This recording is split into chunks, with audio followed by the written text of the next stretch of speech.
Hello dear students, कैसे हैं आप सभी। आशा करती हूँ आप सब ठीक होंगे, स्वस्थ होंगे, अच्छे होंगे। आईसीटी वर्चुअल क्लासरूम देहरादून में आप सभी का स्वागत करती हूँ। मेरा नाम समता है और बच्चों, क्लास 9th में आज हम कोशिका चैप्टर से संबंधित प्रश्न उत्तर करेंगे। तो देरी ना करते हुए चलेंगे स्मार्ट बोर्ड की तरफ और क्वेश्चन आंसर्स को हम शुरू करेंगे। चैप्टर आपका 9th क्लास का कोशिका। कोशिका की खोज किसने और कैसे की। प्रश्न है आपका कि कोशिका की खोज किसने और कैसे की। तो लिखेंगे, आपके चैप्टर का नाम है जीवन की मौलिक इकाई कोशिका। इस चैप्टर से संबंधित आप प्रश्न उत्तर करेंगे आज के सेशन में। तो प्रश्न नंबर 1 है, कोशिका की खोज किसने और कैसे की। स्क्रीन पर आपको दिखाई पड़ रहा है, इसको आपको नोट डाउन करना है अपनी कॉपी में। प्रश्न संख्या 1 है, कोशिका की खोज किसने और कैसे की। उसका उत्तर लिखेंगे, सन 1665 ईस्वी में अंग्रेजी जीव विज्ञानी रॉबर्ट हुक ने कोशिका की खोज की थी। पूर्ण विराम। उसने कोशिका को कॉर्क की पतली काट में अनगढ़ सूक्ष्मदर्शी की सहायता से देखा। अपने ही बनाए गए सूक्ष्मदर्शी की सहायता से रॉबर्ट हुक ने कोशिका की खोज की थी। तो यदि ये घटना आपको, जो इतिहास की बहुत महानतम घटनाओं में से एक घटना ये रही जिसमें कोशिका की खोज की गई, तो ये घटना कैसे हुई थी। सर रॉबर्ट हुक ने जो कॉर्क होती है, कॉर्क की पतली काट को बाय चांस अपने ही बनाए गए सूक्ष्मदर्शी में उन्होंने जब लगाया तो देखा उनको छोटे छोटे कमरों के जैसी संरचना दिखाई पड़ी। ठीक है, वो बिल्कुल संरचना मधुमक्खी के छत्ते जैसी दिखाई पड़ रही थी, जिसमें स्मॉल स्मॉल कंपार्टमेंट्स एक ही साइज के बने हुए थे। तो उन्होंने उन स्मॉल कंपार्टमेंट्स को कोशिका या सेल का नाम दिया। ठीक है, तो कोशिका की खोज किसने और कैसे की, इसके प्रश्न के उत्तर में आप लिखेंगे कि सन 1665 में अंग्रेजी जीव विज्ञानी रॉबर्ट हुक ने कोशिका की खोज की और उसने कोशिका को कॉर्क की पतली काट में अनगढ़ सूक्ष्मदर्शी की सहायता से देखा। तो प्रश्न भी नोट करेंगे बच्चों और उत्तर भी नोट करेंगे।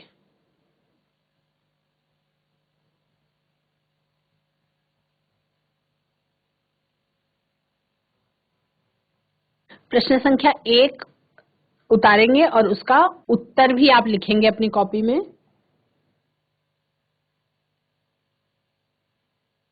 प्रश्न संख्या 2 है बच्चों, कोशिका को जीवन की संरचनात्मक व क्रियात्मक इकाई क्यों कहते हैं। पहले प्रश्न नोट कर लेंगे। प्रश्न है, कोशिका को जीवन की संरचनात्मक व क्रियात्मक इकाई क्यों कहते हैं और इसका उत्तर लिखेंगे। कोशिका हमारे शरीर को आकार प्रदान करती है। कोशिका हमारे शरीर को आकार प्रदान करती है, इसलिए यह शरीर की संरचनात्मक इकाई है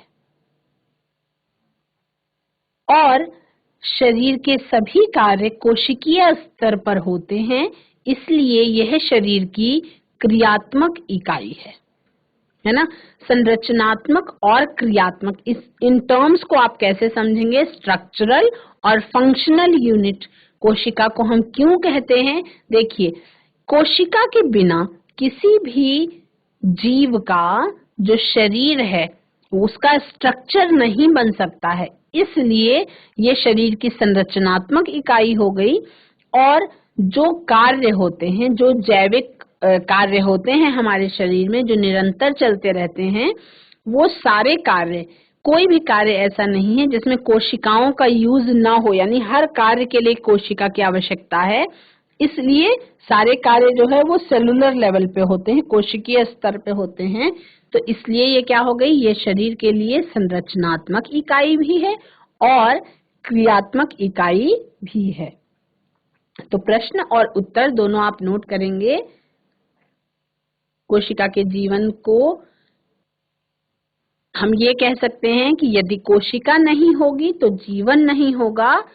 जैसे आपको जब मैं पढ़ा रही थी कॉन्सेप्ट, तो मैंने आपको पिज्जा का एग्जाम्पल दिया था, मैंने आपको एक मोती के माला की एग्जाम्पल दी थी। तो इसको बहुत ध्यान से समझने पर आपको क्या समझ में आता है कि यदि पिज्जा बेस ना हो तो पिज्जा नहीं बन सकता है।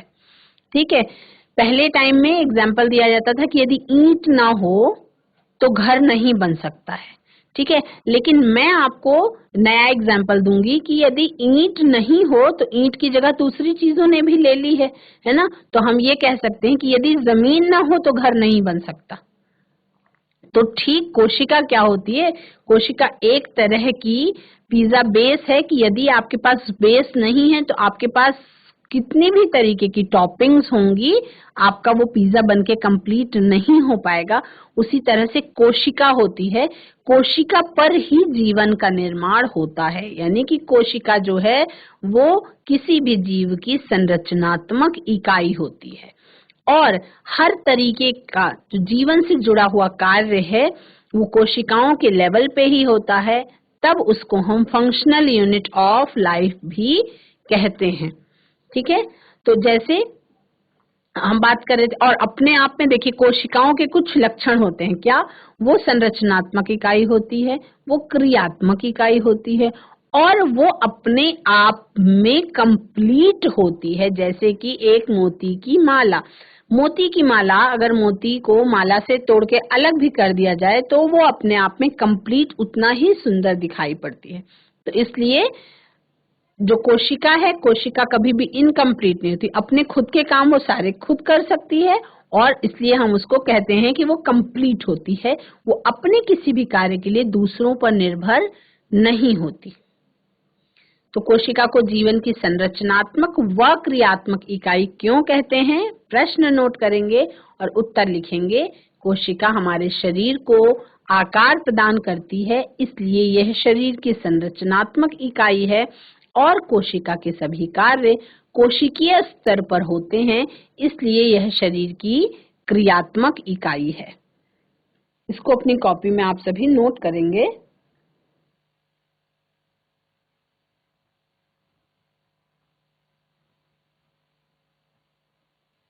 नेक्स्ट क्वेश्चन देखेंगे बच्चों। प्रश्न संख्या 1 और 2 आप सभी ने नोट कर लिया है। कुछ और प्रश्न देखते हैं हम। प्रश्न संख्या 1 देखेंगे। नेक्स्ट जो थोड़ा सा बड़ा है, कार्बन डाइऑक्साइड तथा पानी जैसे पदार्थ कोशिका से कैसे अंदर और बाहर जाते हैं, इस पर चर्चा करनी है। तो उत्तर में लिखेंगे, कोशिका झिल्ली वर्णात्मक पारगम्य झिल्ली होती है, सेलेक्टिवली परमिएबल मेम्ब्रेन होती है। कोशिका झिल्ली वर्णात्मक पारगम्य झिल्ली होती है जो चुने हुए पदार्थों को ही अंदर और बाहर आने जाने देती है। यानी कि ये पदार्थों की गति को नियंत्रित करती है, कंट्रोल करती है और डिसाइड करती है कि कौन सा पदार्थ अंदर आएगा और कौन सा पदार्थ बाहर जाएगा। ठीक है, तो ये आपका कोशिका झिल्ली सेलेक्टिवली परमिएबल मेम्ब्रेन होती है। इसको समझेंगे कैसे इसमें कार्बन डाइऑक्साइड की गति होती है और कैसे इसमें जल की गति होती है, उसको भी आपको लिखना होगा और समझना होगा। तो पहले आप प्रश्न नोट करेंगे। CO2 तथा पानी जैसे पदार्थ कोशिका से कैसे अंदर तथा बाहर जाते हैं? उत्तर में लिखेंगे। अब देखेंगे CO2 की गति यानी कि कार्बन डाइऑक्साइड की गति। CO2 कोशिकाओं के अंदर उच्च सांद्रता में विद्यमान रहता है क्योंकि कोशिकीय श्वसन के दौरान जब भी सेलुलर रेस्पिरेशन की प्रोसेस होती है उस समय पे कार्बन डाइऑक्साइड का प्रोडक्शन होता है, निर्माण होता है ना। कोशिकाओं के द्वारा श्वसन की प्रक्रिया के समय पे ऑक्सीजन का यूज होता है शरीर के द्वारा और कार्बन डाइऑक्साइड का निर्माण होता है। तो कार्बन डाइऑक्साइड उच्च सांद्रता में कोशिकाओं के अंदर मौजूद होता है। ठीक है, जब कोशिका के अंदर कार्बन डाइऑक्साइड की सांद्रता बढ़ जाती है तो उस समय कोशिका के बाहर कार्बन डाइऑक्साइड की सांद्रता कम होती है। जब अंदर बढ़ती है तो बाहर कम हो जाती है। ठीक है, तो पदार्थों की गति का जो नियम है, पदार्थों की गति का नियम क्या कहता है कि पदार्थ जो है वो उच्च सांद्रता से निम्न सांद्रता की ओर गति करते हैं, है ना। ये जब हम किशमिश का एग्जाम्पल ले रहे थे, किशमिश की एग्जाम्पल के बारे में मैंने आपको बताया था कि किस तरह से उसको, यदि किशमिश को हम पानी में भिगा देते हैं तो किशमिश फूल जाती है, और किस तरह से उस फूली हुई किशमिश को यदि हम चीनी पानी में भिगा देते हैं तो किशमिश क्या होती है, सिकुड़ जाती है ना। तो पदार्थों की गति के नियम के अनुसार क्या होता है, पदार्थ उच्च सांद्रता से निम्न सांद्रता की ओर गति करते हैं, और गैसों के लिए ये गति विसरण कहलाती है। चूंकि इसी विसरण की प्रक्रिया के द्वारा गैसीय पदार्थ जैसे कार्बन डाइऑक्साइड और ऑक्सीजन कोशिका के अंदर और बाहर आते हैं। चूंकि जब कोशिका के अंदर CO2 की सांद्रता बढ़ जाती है तो वो यानी कि CO2 बाहर आ जाती है, और जब ऑक्सीजन की सांद्रता बाहर बढ़ जाती है तो वो ऑक्सीजन कोशिका के अंदर चला जाता है। पहले इस पार्ट को आप नोट करेंगे, फिर हम जल की गति किस तरह से होती है उसको भी समझेंगे और उसके बाद उसको भी नोट करेंगे। तो आप कार्बन डाइऑक्साइड की गति कैसे काम करती है कोशिका में, वो आप प्रश्न लिखा आपने, और उसके बाद ये लिखा कोशिका झिल्ली वर्णात्मक पारगम्य यानी कि सिलेक्टिवली परमिएबल मेम्ब्रेन होती है और चुने हुए पदार्थों को ही अंदर बाहर आने जाने देती है। ये पदार्थों की गति को नियंत्रित करती है। ये लिखेंगे, कार्बन डाइऑक्साइड की गति के बारे में भी आप अपनी कॉपी में लिखेंगे।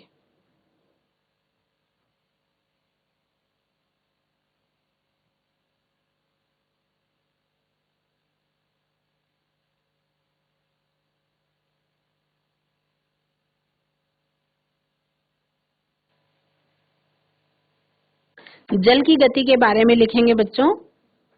जल की गति, जल भी ठीक उसी नियम का पालन करता है जो गैस करते हैं। कार्बन डाइऑक्साइड यानी कि गैसों की गति जो है वो विसरण के द्वारा होती है। कोशिकाओं के अंदर और बाहर गैसेस का आदान प्रदान होता है। ठीक उसी प्रकार से जल की गति में लिखेंगे, जल भी ठीक उसी नियम का पालन करता है जो गैस करते हैं। कोशिकाओं में जल की गति परासरण की प्रक्रिया के द्वारा होती है, यानी कि जो गैसों की गति है उसको आप विसरण या डिफ्यूजन कहते हैं, लेकिन जब हम जल की गति की बात करते हैं तो इसको हम विसरण ना कह के इसके लिए परासरण शब्द का यूज करते हैं। उसी प्रकार के नियमों का पालन होता है, लेकिन इस प्रक्रिया को हम परासरण कहते हैं।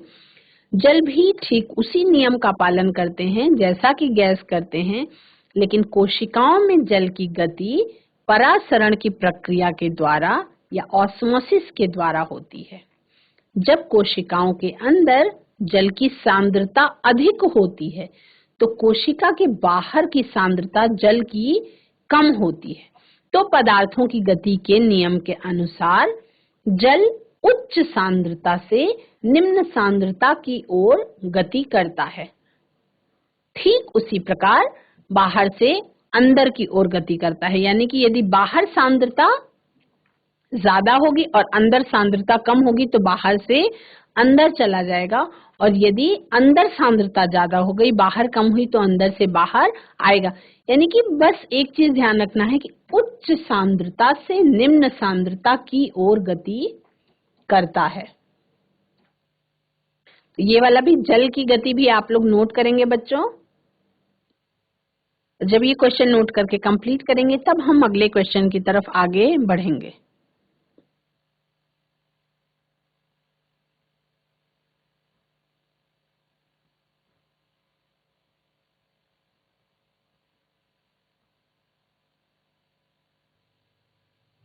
नेक्स्ट क्वेश्चन देखते हैं, प्लाज्मा झिल्ली को वर्णात्मक पारगम्य झिल्ली क्यों कहते हैं?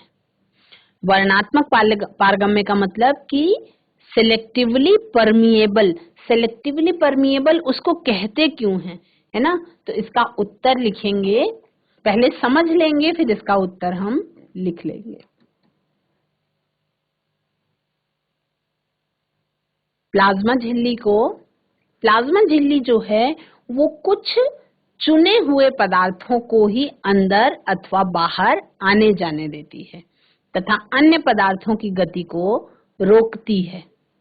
इसलिए कोशिका झिल्ली को वर्णात्मक पारगम्य झिल्ली भी कहते हैं। यानी कि प्लाज्मा झिल्ली के अंदर वो गुण होता है कि उसको ये पता चल जाता है कि कौन सी पदार्थ कोशिका के लिए ठीक है और कौन सा पदार्थ कोशिका के लिए ठीक नहीं है। तो जो सूटेबल मटेरियल होता है उसको अंदर आने देता है और जो उसके लिए टॉक्सिक मटेरियल होता है उसको अंदर आने नहीं देता है ना? तो प्लाज्मा झिल्ली कुछ चुने हुए पदार्थों को ही अंदर अथवा बाहर जाने आने देती है तथा अन्य पदार्थों की गति को रोकती है। इसलिए कोशिका झिल्ली को वर्णात्मक पारगम्य झिल्ली या सेलेक्टिवली परमिएबल मेम्ब्रेन कहते हैं। कुछ चुने हुए पदार्थ जैसे कि कार्बन डाइऑक्साइड और ऑक्सीजन कोशिका झिल्ली के आर पार विसरण की प्रक्रिया द्वारा या डिफ्यूजन की प्रक्रिया द्वारा आ जा सकते हैं।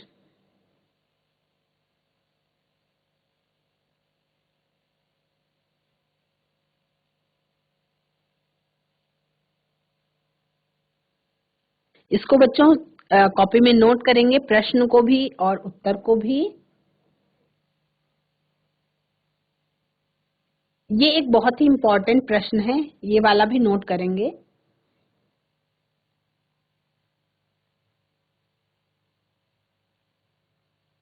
और इसमें इसको आप एज अ होमवर्क नोट करेंगे, यानी कि इसमें कुछ खाली स्थान है उसको भी आपको भरना है।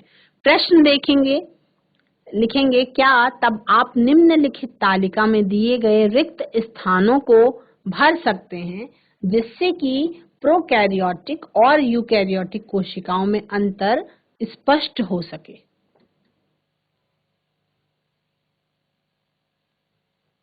नोट डाउन करेंगे अपनी कॉपी में, लिखेंगे प्रोकैरियोटिक कोशिका और राइट हैंड साइड पे लिखेंगे यूकैरियोटिक कोशिका। प्रोकैरियोटिक कोशिका में पॉइंट नंबर 1 पे लिखेंगे, इसका आकार प्रायः छोटा होता है, लेकिन किसकी तुलना में? इसका आकार प्रायः यूकैरियोटिक कोशिका की, देखो कोशिकाएं किसी भी प्रकार की हों बहुत छोटी होती हैं आकार में, है ना? सबसे बड़ी कोशिका जो है जो पाई जाती है वो एक जनरल क्वेश्चन के रूप में कई बार पूछा जाता है कि सबसे बड़ी कोशिका कौन सी, तो ऑस्ट्रिच एग जो है वो सबसे बड़ी कोशिका के रूप में पाई जाती है ना? जिसको आप अपनी आंखों से देख सकते हैं, अदरवाइज ज्यादातर कोशिकाओं को आप अपनी आंखों से भी नहीं देख सकते। लेकिन प्रोकैरियोटिक कोशिकाएं जो होती हैं वो आकार में बहुत ज्यादा छोटी होती हैं, यानी कि 1 से लेकर के 10 मिली माइक्रोन मीटर तक, नैनोमीटर तक भी ये 10⁻⁻6 मीटर तक छोटी होती हैं। ठीक है? और केंद्रकीय क्षेत्र के बारे में आपको खाली स्थान में भरना है कि इसका प्रोकैरियोटिक कोशिकाओं का केंद्रकीय क्षेत्र कैसा होता है। यूकैरियोटिक कोशिका में आपको दिया गया है कि केंद्रकीय क्षेत्र जो है वो सुस्पष्ट होता है और चारों ओर से केंद्रकीय झिल्ली से यानी न्यूक्लियर एनवेलप से घिरा हुआ रहता है, यानी कि 100% डेवलप्ड न्यूक्लियस प्रेजेंट होता है यूकैरियोटिक कोशिका में।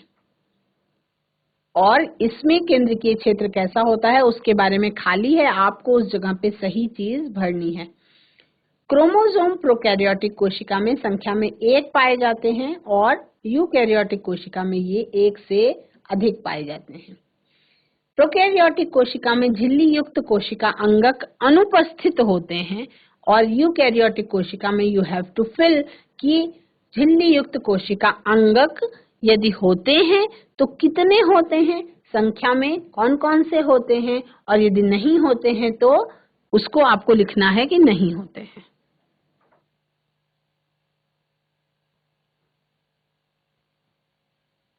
बच्चों, आज की क्लास में आपने जीवन की मौलिक इकाई कोशिका चैप्टर से संबंधित काफी प्रश्न उत्तर किए। आशा करती हूँ कि आपको प्रश्न और उत्तर जो भी मैंने कराए आपने अपनी कॉपी में नोट किए होंगे और आपको अच्छी तरह से समझ में भी आ गए होंगे। कहीं कोई समस्या होने पर आप हैंड रेज के माध्यम से या चैट के माध्यम से पूछ भी सकते हैं।